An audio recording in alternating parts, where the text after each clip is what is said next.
ಕೃಷ್ಣ. ನಮಸ್ತೆ ಸ್ನೇಹಿತರೆ, welcome back to my YouTube channel. Daily ಒಂದೇ ಥರ ಬ್ರೇಕ್ಫಾಸ್ಟ್ ತಿಂದು ಬೇಜಾರಾಗಿದೆಯಾ? ಯಾವುದಾದ್ರೂ ಒಂದು ಲೈಟಾಗಿರೋ ಬ್ರೇಕ್ಫಾಸ್ಟ್ ಬೇಕು ಅಂದರೆ ಇದನ್ನು ಟ್ರೈ ಮಾಡಿ.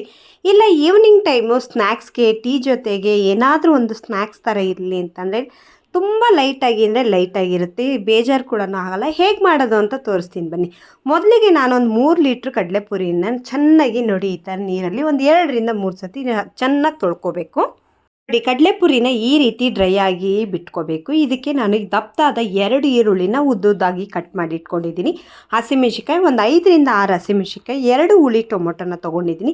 ಒಗ್ಗರಣೆಗೆ ನಾನಿಲ್ಲಿ ಕಡಲೆಬೀಜ, ಸಾಸಿವೆ, ಜೀರಿಗೆ, ಕರಿಬೇವು, ಕಡಲೆಬೇಳೆನ ತೊಗೊಂಡಿದ್ದೀನಿ. ಮತ್ತು ಮೇಯ್ನಾಗಿ ಬೇಕಾಗಿರೋದು, ನೀವೊಂದು 3 ಲೀಟ್ರ್ ಕಡಲೆಪುರಿ ಹಾಕ್ಕೊತಾ ಇದ್ದೀನಿ ಅಂದರೆ ಒಂದು 100 ಗ್ರಾಮಷ್ಟು ಕಡಲೆ, ಹುರುಗಡಲೆ ಇಲ್ಲ ಕಡಲೆಪಪ್ಪು, ಇದನ್ನು ನೀವು ಗ್ರೈಂಡ್ ಮಾಡಿ ಪೌಡ್ರ್ ಟೈಪ್ ಮಾಡಿಟ್ಕೊಬೇಕು. ಒಂದು 30 ml ಅಷ್ಟು ಆಯಿಲ್ ಆದರೆ ಸಾಕಿದಕ್ಕೆ.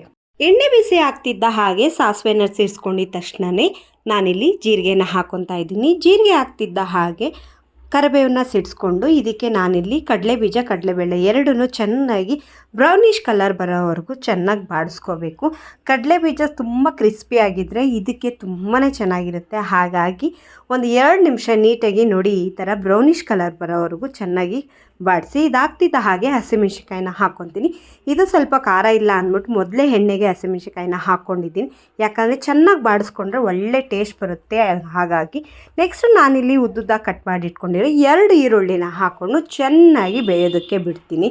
ನೋಡಿ, ಚೆನ್ನಾಗಿ ಅಂದರೆ ಅದರಲ್ಲಿರೋವಂಥ ಹಸಿ ಸ್ಮೆಲ್ಲೆಲ್ಲ ಹೋಗಿ ಚೆನ್ನಾಗಿ ಈರುಳ್ಳಿ ಬಾಡಿಸ್ಕೊಬೇಕು. ಮತ್ತು ಮೇಯ್ನಾಗಿ ಇದರಲ್ಲಿ ಬೇಕಾಗಿರೋ ಅಂಥದ್ದೇ ಉಪ್ಪು. ಯಾಕೆ ಅಂದರೆ ನಾನಿಲ್ಲಿ ಸಪ್ಪೆ ಪುರಿ ತೊಗೊಂಡಿಲ್ಲ, ಉಪ್ಪಿನ ಪುರಿ ತೊಗೊಂಡಿರೋದ್ರಿಂದ ಸ್ವಲ್ಪ ಉಪ್ಪಿನ ಅಂಶ ಕಡಿಮೆ ಹಾಕ್ಕೋಬೇಕು. ಹಾಗಾಗಿ ನೋಡಿ, ನೀಟಾಗಿ ಉಪ್ಪನ್ನು ಹಾಕ್ಕೊಂಡು ಈರುಳ್ಳಿ ಚೆನ್ನಾಗಿ ಫ್ರೈ ಆಗೋದಕ್ಕೆ ಬಿಡ್ತಾಯಿದ್ದೀನಿ.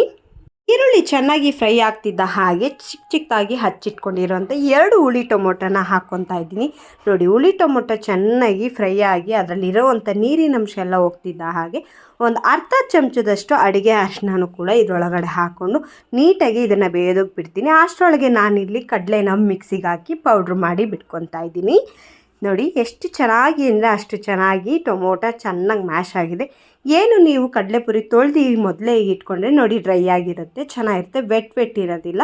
ಇದಕ್ಕೆ ನಾನಿಲ್ಲಿ ತೊಗೊಂಡಿರುವಂಥ ಕಡಲೆ ಪೌಡ್ರನ್ನು ಕೂಡ ಹಾಕ್ಕೊತಾ ಇದ್ದೀನಿ. ನೀಟಾಗಿ ಹಾಕಿ ಒಂದು ಚೂರು ಬಿಡ್ದಂಗೆ ಕೈ ಆಡಿಸಿ ನೋಡಿ ಈ ಥರ ಚೆನ್ನಾಗಿ ಮಿಕ್ಸಿಂಗ್ ಮಾಡ್ಕೋಬೇಕು. ಅದರಲ್ಲಿ ಏನು ನೀವು ಈರುಳ್ಳಿ ಟೊಮೊಟೊ ಎಲ್ಲ ಬಾಡಿಸ್ಕೊಂಡಿರ್ತೀರಲ್ಲ ಅದೆಲ್ಲ ನೀಟಾಗಿ ಕಡಲೆಪುರಿಗೆ ಇಟ್ಕೋಬೇಕು. ಕೆಲವ್ರು ಏನು ಮಾಡ್ತಾರೆ, ಅಲ್ಲೇ ಕಡಲೆಪುರಿ ತೊಳೆದು ಹಾಗೆ ಹಾಕ್ಬಿಡ್ತಾರೆ, ಮತ್ತು ಯಾವ ಇರುತ್ತೆ, ಡ್ರೈ ಆಗಿರಲ್ಲ. ಹಾಗಾಗಿ ನೋಡಿ, ನೀಟಾಗಿ ಕಡಲೆಪುರಿನ ಮೊದಲೇ ತೊಳೆದಿಟ್ಕೊಂಡ್ರೆ ಇಷ್ಟು ಚೆನ್ನಾಗಿ ಮಸಾಲೆ ಅದರೊಳಗಡೆ ನೀವೇನು ಈರುಳ್ಳಿ ಟೊಮೊಟೊ ಎಲ್ಲ ಬಾಡಿಸ್ಕೊಂಡಿರ್ತೀರಲ್ಲ ಅದೆಲ್ಲ ನೀಟಾಗಿ ಚೆನ್ನಾಗಿ ಹಿಡಿಯುತ್ತೆ. ನೋಡಿ, ಕಡಲೆ ಬೀಜ ಚೆನ್ನಾಗಿ ಬ್ರೌನಿಷ್ ಕಲರ್ ಬಂದಿರೋದ್ರಿಂದ ತುಂಬಾ ಒಳ್ಳೆ ರಿಚ್ ಟೇಸ್ಟ್ ಕೂಡ ಬರುತ್ತೆ, ಕ್ರಿಸ್ಪಿಯಾಗಿರುತ್ತೆ ಕಡಲೆ ಬೀಜ. ನೋಡಿ, ಆಲ್ಮೋಸ್ಟ್ ರೆಡಿ ಆಗಿಬಿಟ್ಟಿದೆ. ಇದಕ್ಕೆ ನಾನು ಮೇಲ್ಗಡೆ ಗಾರ್ನಿಷ್ಗೆ ಸ್ವಲ್ಪ ಕೊತ್ತಂಬರಿಯನ್ನು ಹಾಕಿ ಗಾರ್ನಿಷ್ ಮಾಡ್ಕೊತಾ ಇದ್ದೀನಿ. ನೋಡಿ, ಈವ್ನಿಂಗ್ ಸ್ನ್ಯಾಕ್ಸ್ಗೆ ಇಲ್ಲ ಲೈಟಾಗಿ ಏನಾದರೂ ತಿನ್ನಬೇಕು ಅಂದಾಗ ಕೇವಲ ಒಂದು 15ರಿಂದ 20 ನಿಮಿಷದಲ್ಲಿ ರೆಡಿ ಆಗುವಂಥದ್ದು. ಮತ್ತು ಜಾಸ್ತಿ ಹೆವಿ ಕೂಡ ತಿನ್ನೋದಕ್ಕಾಗೋದಿಲ್ಲ. ಈವ್ನಿಂಗ್ ಟೈಮ್ ಸ್ನ್ಯಾಕ್ಸ್ಗೆ ಇಲ್ಲ ಬೆಳಗ್ಗೆ ಹೊತ್ತಲ್ಲಿ ಬ್ರೇಕ್ಫಾಸ್ಟ್ಗೆ ಮಕ್ಕಳಿಗೆ ಲೈಟಾಗಿ ಏನಾದರೂ ಬೇಕು ಅನ್ನೋರಿಗೆ ತುಂಬ ಚೆನ್ನಾಗಿರುತ್ತೆ. ಟೀ ಜೊತೆಗೆ ಇನ್ನೂ ತುಂಬ ಒಳ್ಳೆ ಕಾಂಬಿನೇಷನು. ಹಾಗಾಗಿ ನಾನು ಏನು ಈ ಕಡಲೆಪುರಿ ಉಸ್ಲಿಗೆ ನಾನಿಲ್ಲಿ ಟೀ ಕೂಡ ಕಾಂಬಿನೇಷನ್ನಾಗಿ ಮಾಡಿಟ್ಕೊಂಡಿದ್ದೀನಿ. ವಿಡಿಯೋ ಇಷ್ಟ ಆದಲ್ಲಿ ಕೊನೆಯವರೆಗೂ ನೋಡಿ. ಯಾರೆಲ್ಲ ನಮ್ಮ ಚಾನಲ್ನ ನೋಡ್ತಿದ್ದೀರೋ ಅವ್ರಿಗೆಲ್ಲ ತುಂಬ ಹೃದಯದ ಧನ್ಯವಾದಗಳು.